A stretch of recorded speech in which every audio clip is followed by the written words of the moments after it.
Okay, here we are, Gospel of John, chapter 11. It still looks pretty light in here on the camera, but for reading, it's pretty dark. So we're going to read chapter 11 here. Now a certain man was sick, Lazarus of Bethany, the town of Mary and her sister Martha. It was that Mary who anointed the Lord with fragrant oil and wiped his feet with her hair. Now see, I finished Matthew for the church this week, and it doesn't mention Mary's name in the Gospel of Matthew, but here it tells you that the woman that it mentions in the Gospel of Matthew is Mary, the sister of Martha, who was Lazarus' sister, if I'm not mistaken. Now a certain man was sick, Lazarus of Bethany, the town of Mary and her sister Martha. So I may be wrong there, but I do believe that they may have been Lazarus' sisters. It was that Mary who anointed the Lord with fragrant oil and wiped his feet with her hair, whose brother Lazarus was sick. Guess we should have just read 5 more words, right? When Jesus heard that, he said, "This sickness is not unto death, but for the glory of God, that the Son of God may be glorified through it." Now Jesus loved Martha and her sister and Lazarus. So when he heard that he was sick, he stayed 2 more days in the place where he was. Then after this, he said to the disciples, "Let us go to Judea again." The disciples said to him, "Rabbi, lately the Jews sought to stone you, and are you going there again?" Jesus answered, "Are there not 12 hours in the day? If anyone walks in the day, he does not stumble, because he sees the light of this world. But if one walks in the night, he stumbles, because the light is not in him." These things he said, and after that he said to them, "Our friend Lazarus sleeps, but I go that I may wake him up." Then his disciples said, "Lord, if he sleeps, he will get well." However, Jesus spoke of his death, but they thought that he was speaking about taking a rest and sleep. Then Jesus said to them plainly, "Lazarus is dead. And I am glad for your sakes that I was not there, that you may believe. Nevertheless, let us go to him."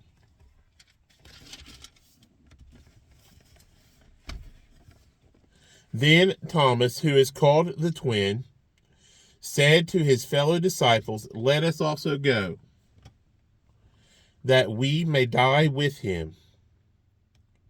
So when Jesus came, he found that he had already been in the tomb 4 days. Now Bethany was near Jerusalem, about 2 miles away, and many of the Jews had joined the women around Martha and Mary to comfort them concerning their brother. Then Martha, as soon as she heard that Jesus was coming, went and met him, but Mary was sitting in the house.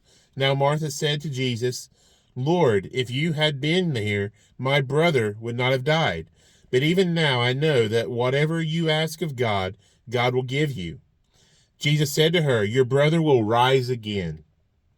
Martha said to him, "I know that he will rise again in the resurrection at the last day." Jesus said to her, "I am the resurrection and the life. He who believes in me, though he may die, he shall live. And whoever lives and believes in me shall never die. Do you believe this?" She said to him, "Yes, Lord, I believe that you are the Christ, the Son of God, who is to come into the world." And when she had said these things, she went her way and secretly called Mary her sister, saying, "The teacher has come and is calling for you." As soon as she heard that, she arose quickly and came to him. Now Jesus had not yet come into the town, but was in the place where Martha met him. Then the Jews who were with her, when they saw that Mary rose up quickly and went out, followed her, saying, "She is going to the tomb to weep there." Then when Mary came where Jesus was and saw him, she fell down at his feet, saying to him, "Lord, if you had been here, my brother would not have died."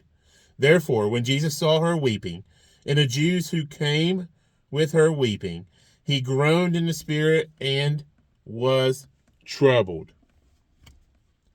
And he said, "Where have you laid him?" They said to him, "Lord, come and see." Shortest verse in the Bible, verse 35. Jesus wept. Then the Jews said, "See how he loved him?" And some of them said, "Could not this man who opened the eyes of the blind also have kept this man from dying?" Then Jesus, again groaning in himself, came to the tomb. It was a cave, and a stone lay against it. Jesus said, "Take away the stone." Martha, the sister of him who was dead, said to him, "Lord, by this time there is a stench, for he has been dead 4 days." Jesus said to her, "Did I not say to you that if you would believe, you would see the glory of God?" Then they took away the stone from the place where the dead man was lying. And Jesus lifted up his eyes and said, "Father, I thank you that you have heard me, and I know that you always hear me.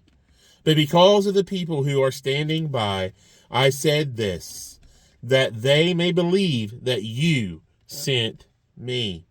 Now when he had said these things, he cried with a loud voice, "Lazarus, come forth." And he who had died came out bound hand and foot with grave clothes, and his face was wrapped with a cloth. Jesus said to them, "Loose him and let him go." Then many of the Jews who had come to Mary and had seen the things Jesus did believed in him. But some of them went away to the Pharisees and told them the things Jesus did. Then the chief priests and the Pharisees gathered a council and said, "What shall we do? For this man works many signs. If we let him alone like this, everyone will believe in him, and the Romans will come and take away both our place and nation." And one of them, Caiaphas, being high priest that year, said to them, "You know nothing at all, nor do you consider that it is expedient for us that one man should die for the people, and not that the whole nation should perish." Now this he did not say on his own authority, but being high priest that year, he prophesied that Jesus would die for the nation, and not for that nation only, but also that he would gather together in one the children of God who were scattered abroad. Then from that day on, they plotted to put him to death. Therefore, Jesus no longer walked openly among the Jews, but went from there into the country near the wilderness to the city called Ephraim, and there remained with his disciples. And the Passover of the Jews was near, and many went from the country up to Jerusalem before the Passover to purify themselves. Then they sought Jesus and spoke among themselves as they stood in the temple, "What do you think, that he will not come to the feast?" Now both the chief priests and the Pharisees had given a command that if anyone knew where he was, he should report it, and they might seize him. And that is the end of chapter 11. We'll see you tomorrow for chapter 12.